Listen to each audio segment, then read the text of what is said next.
البدع والأهواء، أهل البدع العقائدية وأهل البدع السياسية. نقول بيننا وبينكم السلف، بيننا وبينكم الكتب، كان فيقول البدع بيننا وبينكم. Bismillahirrahmanirrahim. Alhamdulillah wassalatu wassalamu ala Rasulillah wa ala alihi wa sahbihi wa man wala ma ba'd. Kita lanjutkan bacaan terhadap kitab Hadhi Da'watuna wa Aqidatuna, karya Asy-Syaikh Al-'Allamah Muqbil bin Hadi Al-Wadi'i rahmatullahi alaih, yang syarah oleh Asy-Syaikh Abdul Hamid Az-Zu'quri Al-Hajuri wafaqahullah. Disimak ya. Pembahasan yang telah lalu sudah kita selesaikan penyebutan kelompok-kelompok sesat seperti Jahmiyah, kemudian Mu'tazilah. Nah, sekarang kita akan membahas kelompok sesat yang berikutnya. Pastikan antum sudah punya catatan ya, catatan untuk mengumpulkan pentolan-pentolan kelompok tersebut. Pemimpinnya siapa? Siapa pencetusnya, biar nanti antum enggak gagal paham.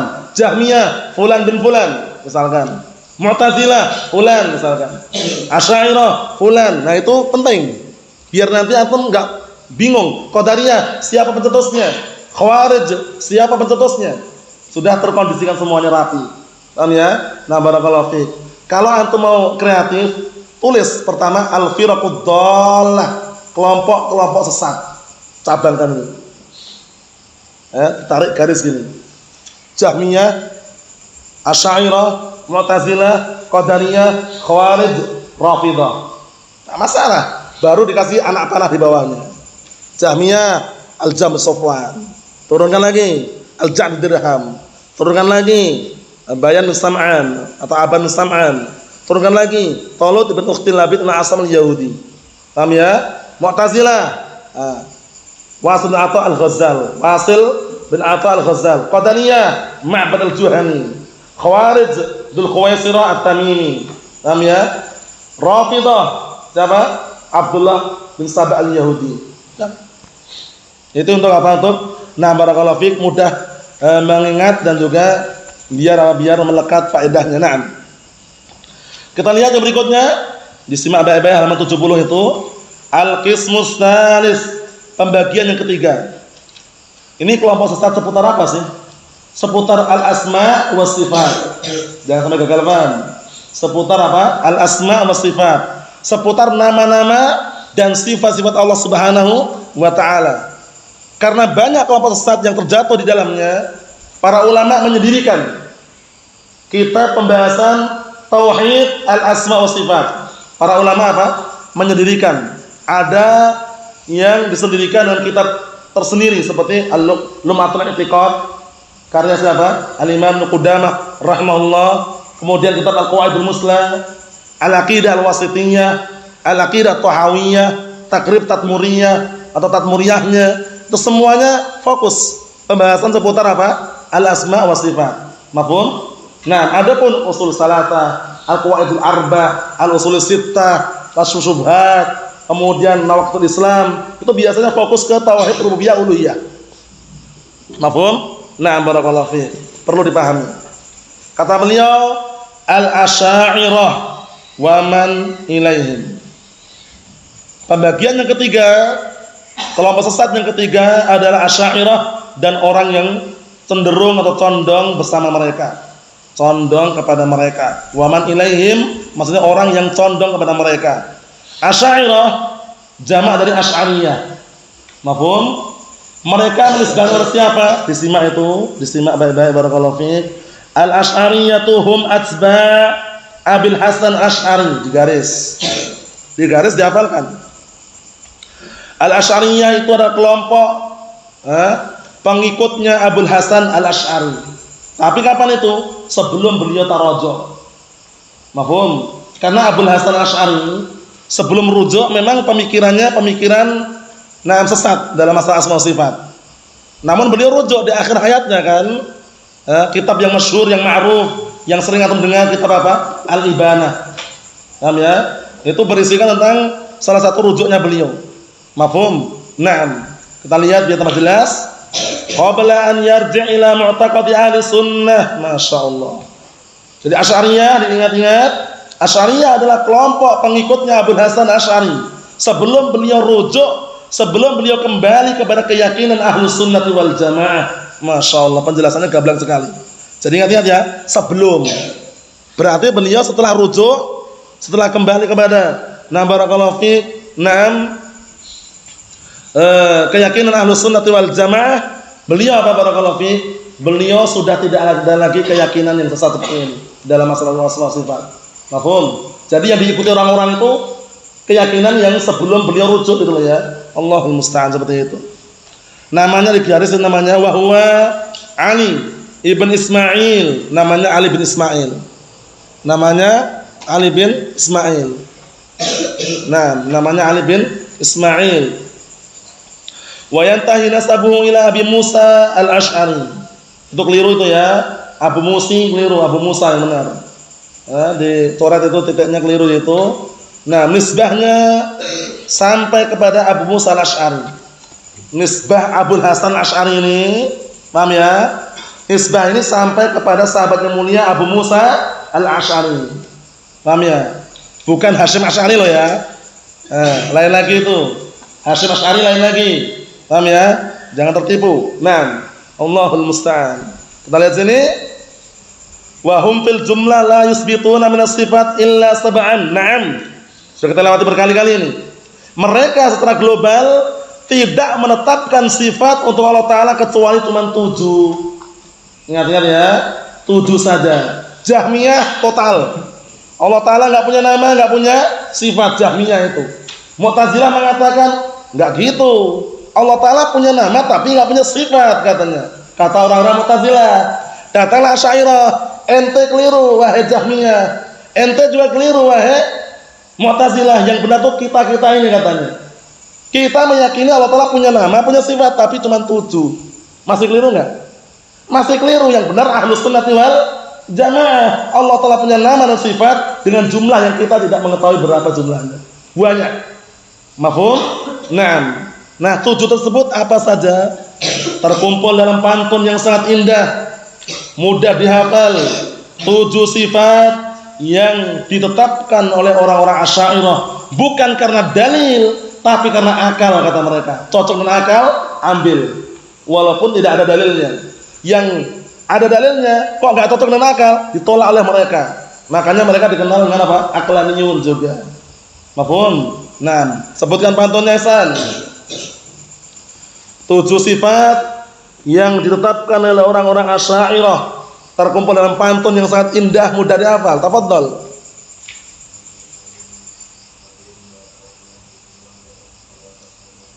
Na'am, ahsanta, barakallahu fiik.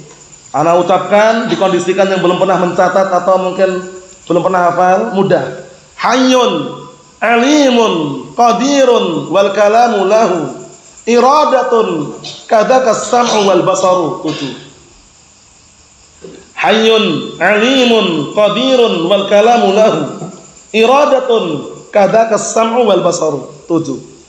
Kata mereka, Allah Ta'ala zat yang maha hidup, zat yang maha mengetahui, alim, zat yang maha mampu, qadir, zat yang maha bicara, kalam, zat yang maha menghendaki atau punya keinginan, iradah.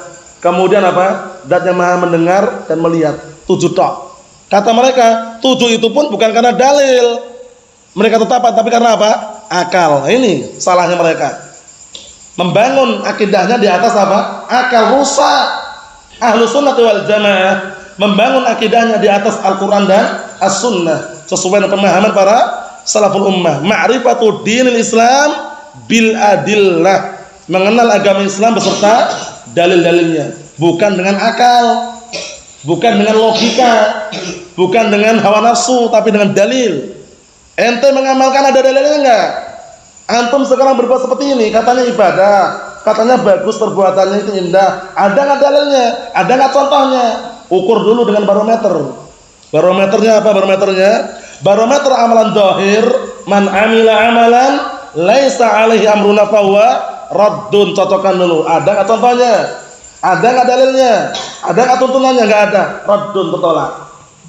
Barometer yang kedua, ukuran amalan batin. Innamal amalu binniyat. Antum melakukan seperti ini ikhlas enggak antum? Nah, seperti itu diukur. Naam. Itulah agama Islam. Mengenal apa? Mengenal agama Islam beserta dalil-dalilnya. Naam, kalau agama dibangun di atas akal, apa kata Ali bin Abi Thalib? Yang masyhur dan ma'ruf, ucapan Ali bin Abi Thalib apa itu? Abdurrahman, kalau agama dibangun di atas akal rusak enggak kira-kira? Rusak. Apa kata Al-Imam atau sahabat yang mulia Ali bin Abi Thalib radhiyallahu anhu?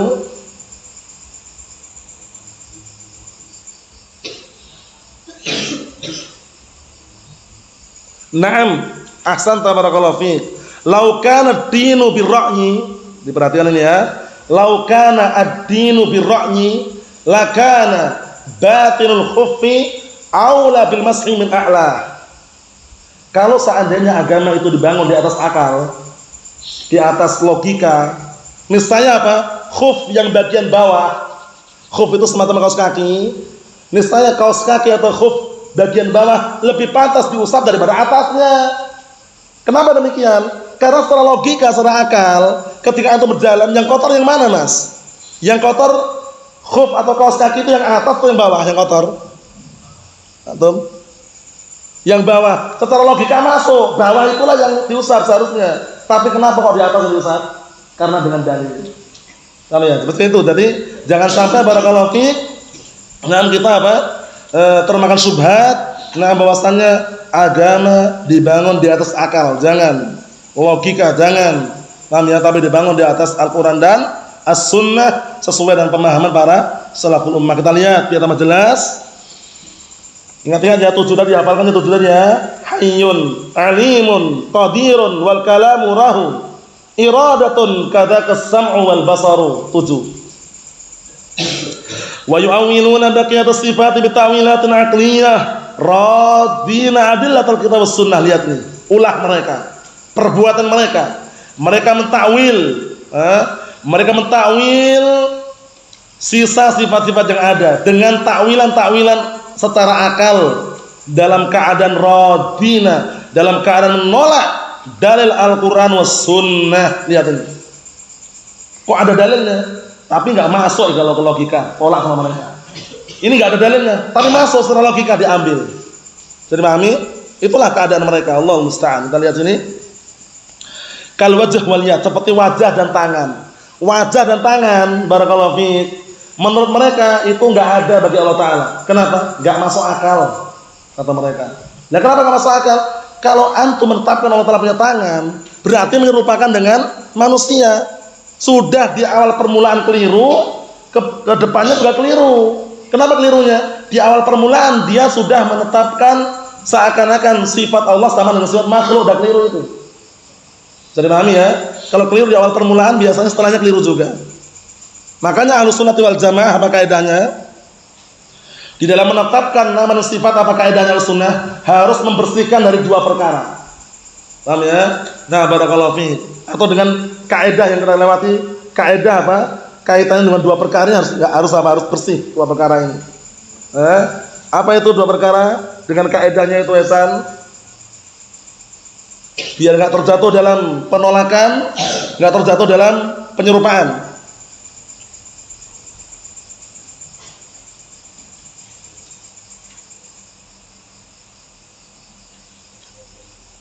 Apa? Isbatun bila tamsil. Apa? Tanzihun bila ta'til. Menetapkan nama tanpa menyerupakan. Kaidah pertama. Mensucikan sifat yang kurang dari Allah Ta'ala tanpa menolak, tanpa meniadakan. Paham belum? Nah, itu kaidah yang sudah kita lewati ya. Isbatun bila tamsil, tanzihun bila ta'til. Paham? Nah, jadi kalau antum menetapkan jangan diserupakan, tetap beda, enggak akan sama. Nah, makanya peniadaan yang ditiadakan bukan tasbih tapi tamsil. Karena kalau tasbih pasti ada keserupaan. Allah Ta'ala punya tangan atau tidak? Punya tangan. Kita juga punya tangan. Sama-sama namanya apa? Tangan. Tapi hakikatnya dan realita kenyataannya berbeda. Itu namanya tasbih. Paham ya? Itu enggak ditiadakan. Yang ditiadakan apa? Tamtsil. Allah Ta'ala mengatakan laisa kamitslihi syai', bukan kasyibhihi, tapi kamitslihi. Tamtsil yang dihilangkan. Naam. Kita ambil dikit lagi, perhatikan sampai bawah itu. Kal wajhi wal yad, seperti wajah dan tangan. Jadi mereka menolak ini, wajah enggak ada, tangan enggak ada bagi Allah Ta'ala. Wa gharihima minas sifat, dan selain keduanya dari sifat-sifat yang ada, allati sabatat lillahi ta'ala, yang telah tetap ada pada Allah Subhanahu wa taala. Kama yaliqu bi jalalih, sebagaimana yang layak, yang pantas sesuai dengan keagungan Allah Ta'ala. Asbataha li nafsihi fi kitabih wa fi sahih sunnati rasulih. Lihat ini, Allah Ta'ala menetapkan sifat tersebut untuk dirinya dalam Al-Quran dan di dalam sunnah yang sahih dari Rasulnya SAW. Lihat ini berikutnya, wa akhadal asy'ariyah hadhihi tariqah an Muhammad bin Abdullah bin Kullab. Ini metode ini menetapkan sifat dengan akal ini, Asy'ariyah mengambil dari apa? Dari sosok yang dikenal dengan Muhammad bin Abdullah bin Kullab. Kelompoknya dikenal dengan Kullabiyah. Al-Kullabiyah, bukan kilab ya, Kullab. Al-Kullabiyah itu kelompok sesat juga. Asy'ariyah, Kullabiyah. Ternyata Asy'ariyah ini di dalam menetapkan sifat mengambil dari apa? Dari Muhammad bin Abdullah bin Kullab. Muhammad bin Abdullah bin Kullab, kelompoknya dikenal dengan Al-Kullabiyah. Dapat faedah lagi. Al-Kullabiyah pencetusnya, pemimpinnya Muhammad bin Abdullah bin Kullab. Nah, itu dikondisikan ya. Nah, haitsu radda 'ala al-Mu'tazilah. Nah, barakallahu fiik, salikan lit tariqatil aqliyah, qaliyan lit tariqatil salafiyah. Lihat ini. Yang mana Muhammad bin Abdullah bin Kullab membantah Mu'tazilah. Ahlul batil bantah ahlul batil yang lainnya, sama-sama di atas kebatilan yang enggak jalan. Gimana? Sama-sama di atas kebatilan kok saling bantah membantah. Paham ya? Nah, karena dia belum bantah pun sudah terbantahkan. Nah, Kullabiyah ini membantah Mu'tazilah salikan li tariqatil aqliyah, dalam keadaan menempuh metode cara secara akal, qaliyan jauh li tariqatis salafiyah, jauh daripada metode atau tata cara para salaf. Mafhum? Jauh dari caranya para salaf, jauh dari metodenya para salaf. Jelas keliru. Asy'ariyah bergaya, Mu'tazilah antum keliru. Masa Allah Ta'ala punya nama enggak punya sifat? Kata Asy'ariyah. Lah terus bagaimana? Ya enggak mungkin masa nama enggak ada sifatnya.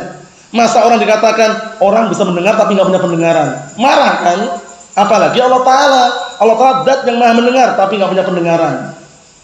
Kan aneh. Nah terus bagaimana? Yang benar tuh kita, nama dan sifat Allah itu cuma 7. 7 itu karena sesuai dengan akal, logika. Allah musta'an. Nah, yang terakhir perhatikan, qala Syekhul Islam fil istiqamah wal kullabiyah hum masyayikh al-Asy'ariyah. Lihat ini faedah ini. Kullabiyah itu mereka adalah guru-gurunya Asy'ariyah. Jadi Asy'ariyah berguru dengan orang-orang Kullabiyah. Nah, dulunya Imam Abul Hasan Al-Asy'ari sebelum rujuk itu mengambil ilmunya dari orang-orang Kullabiyah ini. Mafhum? Nah, akhirnya beliau rujuk. Kita lihat, fa inna Abul Hasan Al-Asy'ari inna maktada bi tariqati Abi Muhammad ibn Kullab. Lihat ini. Abul Hasan Asy'ari itu mengambil petunjuk dengan metodenya Abi Muhammad ibn Kullab. Ini. Nah, Abu Muhammad bin Abdullah bin Kullab. Bisa dipahami ya? Ternyata Asy'ariyah sesepuhnya, bah-bahnya, gurunya siapa tadi? Al-Kullabiyah. Muhammad bin Abdullah bin Kullab. Nanti kalau antum ditanya siapa atau nisbah ke siapa, kelompok Asy'ariyah atau Asy'ariyah, jawabnya bagaimana? Nisbah kepada Abul Hasan Asy'ari. Dikondisikan faedah ini. Kalau Kullabiyah nisbah kepada siapa tadi? Muhammad ibn Abdullah bin Kullab. Mafhum? Mu'tazilah pencetusnya Wasil bin Atha al-Ghazzal. Mafhum? Al-Qadariyah pencetusnya Ma'bad Al-Juhani. Al-Khawarij awwalu bid'atin dharat fil Islam, bid'ah yang pertama kali muncul dalam agama Islam. Siapa pencetusnya? Dzul Khuwaisirah At-Tamimi. Mafhum? Jahmiyah yang menyebarluaskan pemikirannya Al-Jahmi Safwan, mengambil ilmunya dari Al-Ja'd bin Dirham. Al-Ja'd bin Dirham mengambil ilmunya dari Bayan bin Sam'an atau Aban bin Sam'an. Mengambil ilmunya dari siapa Aban bin Sam'an? Dari Talut ibn Ukhti Labid bin Al-Asam Al-Yahudi. Syiah Rafidah, siapa pemimpinnya? Abdullah bin Sabah Al-Yahudi. Itu kondisikan semuanya. Nah, ikhwan fiddin a'azzani wa astaghfirullah wa barakallahu fikum. Ternyata kelompok sesat yang disebutkan oleh beliau di sini ada 5 kelompok, baru kita dapat 3. Jahmiyah, Mu'tazilah, Asy'ariyah. Nah, semuanya di atas kebatilan, semuanya di atas kesesatan. Bedanya kalau Jahmiyah, para ulama telah menghukumi tidak masuk dalam 72 golongan. Itu Jahmiyah. Tidak masuk dalam 72 golongan. Berarti apa? Kufar. Syiah Rafidah enggak masuk dalam 72 golongan. Berarti orang-orang kufar. Nah, wallahu a'lam bissawab. Itu yang kita ambil. Nasallahu as-salamata wal afiyah. Alhamdulillah.